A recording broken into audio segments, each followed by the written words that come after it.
एक बार की बात है, अकबर और बीरबल किसी बात पर चर्चा कर रहे थे। तभी एक क्षण ऐसा आया जब राजा अकबर ने कहा, बीरबल, दुनिया में हर 100 आदमी के पीछे एक अंधा व्यक्ति होता है।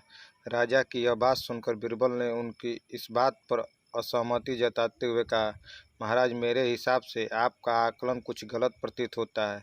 सही मायने में तो दुनिया में अंधों की संख्या देखने वालों के मुकाबले काफ़ी अधिक है। बीरबल का यह जवाब सुनकर राजा अकबर को काफ़ी आश्चर्य हुआ। उन्होंने कहा, जब हम अपने चारों ओर देखते हैं तो देखने वालों लोगों की संख्या अंधों से अधिक ही मालूम होती है। ऐसे में अंधों की संख्या देखने वालों के मुकाबले अधिक कैसे हो सकता है? राजा अकबर की इस बात को सुनकर बीरबल कहते हैं, महाराज, किसी दिन मैं आपको यह बात प्रमाण के साथ साबित करके जरूर दिखलाऊंगा कि दुनिया में अंधों की संख्या देखने वालों से अधिक है। बीरबल के जवाब पर राजा अकबर कहते हैं, ठीक है, प्रमाण के साथ इस बात को अगर तुम साबित कर पाओगे तो मैं भी इस बात को जरूर स्वीकार करूंगा। उस दिन यह बात यहीं रुक जाती है। करीब 2 दिन बीतने के बाद राजा अकबर इस बात को पूरी तरह से भूल जाते हैं, मगर बीरबल अपनी बात को प्रमाणित करने के लिए युक्ति सोचने में जुटे रहते हैं। करीब 4 दिन बीतने के बाद बीरबल को एक योजना सूझती है और वे 2 मुनीब को लेकर उनके साथ बाजार की ओर चल देते हैं। बीच बाजार पहुंचने के बाद बीरबल सिपाहियों से एक चारपाई की चौखट वहां मंगाते हैं और उसे बुनने के लिए रस्सी भी मंगाते हैं। अब बीरबल अपने साथ लाए 2 मुनीबों को आदेश देते हैं कि वे उनके दाएं और बाएं कुर्सी लगाकर बैठ जाएं। साथ ही इस बात का ध्यान रखें कि दाएं बैठने वाले मुनीब उनके राज्य में मौजूद अंधों की सूची तैयार करेंगे और बाएं बैठने वाले मुनीब देखने वालों की सूची। बीरबल का आदेश मानते हुए दोनों मुनीब अपना काम करने के लिए कमर कस लेते हैं और बीरबल चारपाई बुनने का काम शुरू कर देते हैं। बीरबल को बीच बाजार चारपाई बुनते देख धीरे धीरे वहां लोगों की भीड़ जमा होने लगती है। उस भीड़ में से एक आदमी अपने आप को रोक नहीं पाता है और वह बीरबल से पूछ लेता है, आप ये क्या कर रहे हैं? बीरबल इस सवाल का कोई जवाब नहीं देते और अपने दाएं बैठे मुनीब को इशारा देते हैं कि वह अपनी सूची में इस आदमी का नाम लिख ले। जैसे जैसे समय बीतता जा रहा था, आने वालों की संख्या बढ़ती जा रही थी और आने वाले सभी लोग अपनी उत्सुकता को शांत करने के लिए बीरबल से यह पूछ रहे थे कि वे यहाँ क्या कर रहे हैं।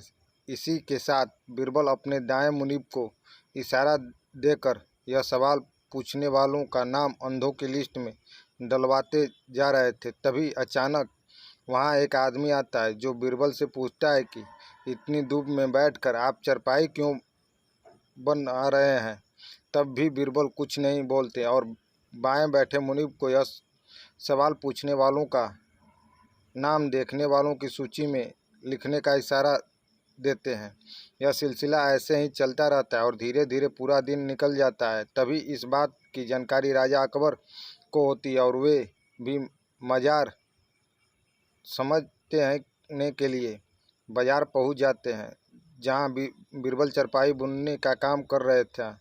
राजा भी बीरबल से यह सवाल करने के पीछे की वजह जानना चाहते हैं, इसलिए वह बीरबल से सवाल करते हैं कि बीरबल, यह तुम क्या कर रहे हो? राजा का सवाल सुनते ही बीरबल अपने दाएं बैठे मुनीब को आदेश देते हैं कि अपनी अंधों की लिस्ट में महाराजा अकबर का नाम भी शामिल कर दो।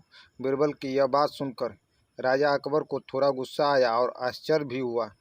राजा अकबर ने कहा, बीरबल, मेरी आँखों पूरी तरह से ठीक हैं और मैं सब कुछ अच्छी तरह से देख सकता हूँ, फिर क्यों तुम मेरा नाम अंधों की सूची में चढ़वा रहे हो? राजा अकबर के इस सवाल पर बीरबल मुस्कुराते हुए कहते हैं, महाराज, आप देख सकते हैं कि मैं चारपाई बना रहा हूँ, फिर भी आपने सवाल किया कि मैं क्या कर रहा हूँ। अब महाराजा, ऐसे सवाल तो एक अंधा व्यक्ति ही पूछ सकता है। बीरबल का यह उत्तर सुन राजा अकबर को समझ में आ गया कि वह कुछ दिन पहले की गई बात को प्रमाणित करने के लिए यह सब कर रहा है। यह बात समझ में आते ही राजा अकबर भी मुस्कुराते हैं और पूछते हैं, बीरबल, तो फिर बताओ कि तुमने अपने इस प्रयास से क्या पता लगाया? बताओ, देखने वालों की संख्या अधिक है या अंधों की? राजा के सवाल पर बीरबल जवाब देते हैं, महाराज, मैंने जो कहा था वही बात सच निकली कि दुनिया में देखने वालों के मुकाबले अंधों की संख्या ज़्यादा है।